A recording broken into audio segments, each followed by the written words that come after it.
murakoze.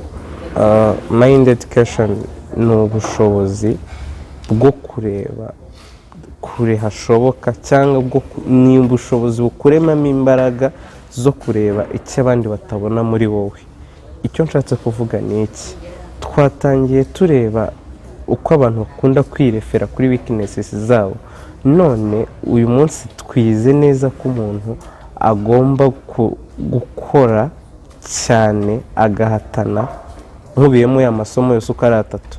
Umuntu agomba gukora agahatana akava ku rwego rumwe akajya ku rundi. Ikindi icyitwa leadership, twize no ku kintu kijyanye na leadership. We muyobozi, wowe ufite umwanya uhagazemo, we mu pastor, we mu ucyo uhagarariye, itsinda ryose uhagarariye, bisobanuye ko ugomba kubigira ibyawe. Fata ibyo bintu bigira ibyawe, ubikore nk'ibyawe ku giti cyawe, kandi wigisha abantu kuri nk'uko kuri muri wowe.